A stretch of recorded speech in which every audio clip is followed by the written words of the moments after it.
So far, we have looked at the roles of the manager and the individual in the appraisal meeting. But there is another area relevant to the process that we need to discuss. Most organisations will ask their staff to undertake some activity that is to be delivered through the completion of an objective. The first issue around objectives is that an objective should be agreed and not set. Securing an agreement means that providing the time and resources are available, an objective is more likely to be achieved than one imposed arbitrarily.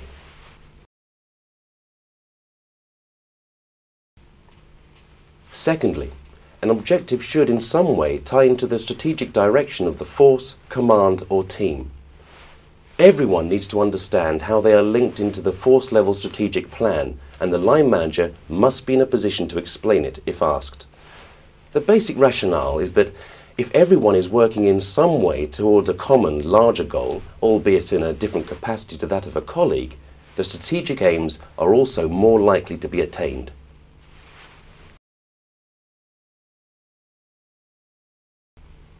Thirdly, the objective should be personal to the individual. There is nothing wrong with everyone on the same team being given a common objective, but the skill employed by the manager is in making it relevant to the individual.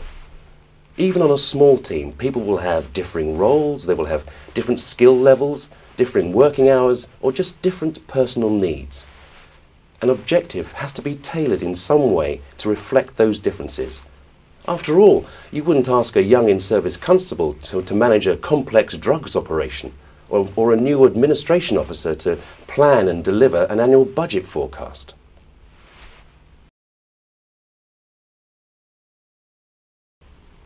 Many of you will be familiar with the concept of SMART objectives, a mnemonic for managers in how to create effective objectives. However, there are a number of variations in use around, such as SMARTer, SMART Plus, and so on.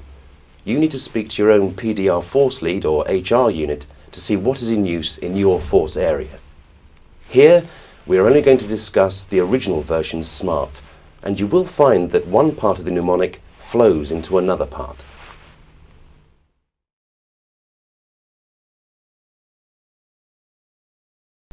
S. Specific. The objective is specific enough if it's clearly set out and unambiguous. Everyone involved can understand it. M. Measurable. You know it's measurable if it contains an end date or numerical value to the activity. You can show an outcome from the activity. A. Achievable.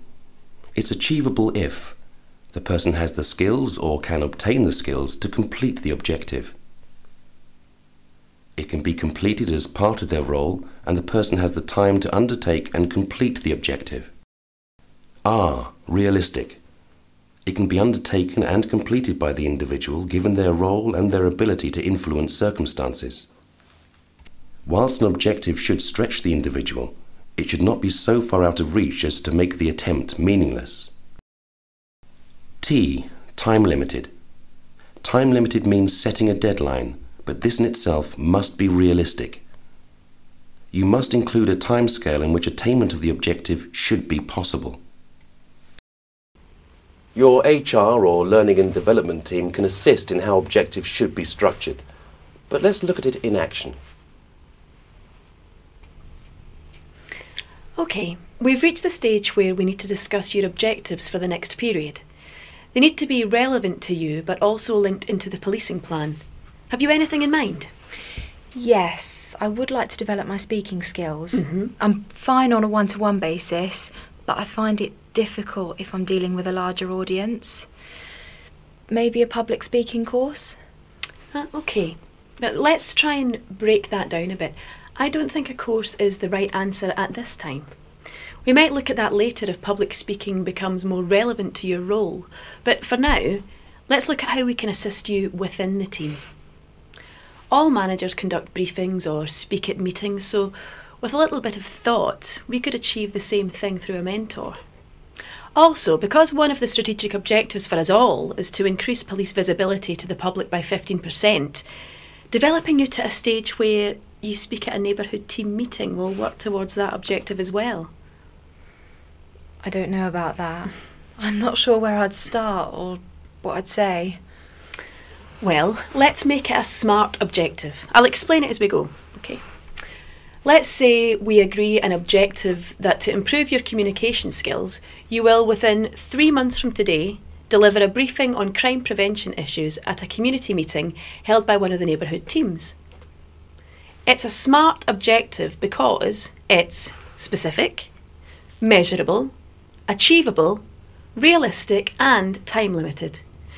It's also linked to the strategic plan because you will meet the public more than you do now. Why is it SMART? Well, it's specific because it sets out in clear terms what you will do.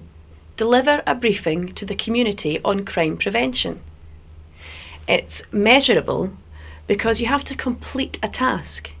In this case, you do or you don't deliver the briefing. You see? We could also add something about obtaining a feedback rating from the audience on your presentation, but maybe we'll save that for another day. It's about how we measure the success of the objective. Okay, next. Is it achievable? Well, I think it is. Because with some mentoring and with support from the intelligence analyst, crime prevention officer and the neighbourhood team, you have access to the audience, the information and any literature you need. Is it realistic? Well, yes, because if I arrange for the time to be made available for you to research, prepare and complete the task, this will be something of benefit to you and the service. Lastly, is it time limited? Well, you have 3 months in which to complete the task. What do you think? I can see how I can do it, but what about my hours? I only work part-time and I can't change to evenings because of my childcare arrangements. Okay, well, this is where we have to agree an objective. There's no point in having an objective to deliver a presentation in the evening if you can't work in the evening. It's not achievable or realistic, so we have to look at what will work. So I can still do something during the day? Oh, yes. Just because everyone in the team has to meet the same strategic objective, it doesn't mean you all achieve it in the same way. Now, what about an objective to meet the public through a daytime surgery, for example? What about that? Summary. Objectives can be role-related or for personal development, but should in either case be linked to the corporate plan. Team or even force-wide objectives can be set, but the line manager must still make it relevant to the individual, taking into account any equality issues. Painting a pen picture or use of a short development plan outlining the steps to be taken are more likely to be successful than an objective given without explanation. Whilst objectives should be smart, they should also stretch the individual. We learn best by doing something new, even if it's a new way of doing a task we're very familiar with.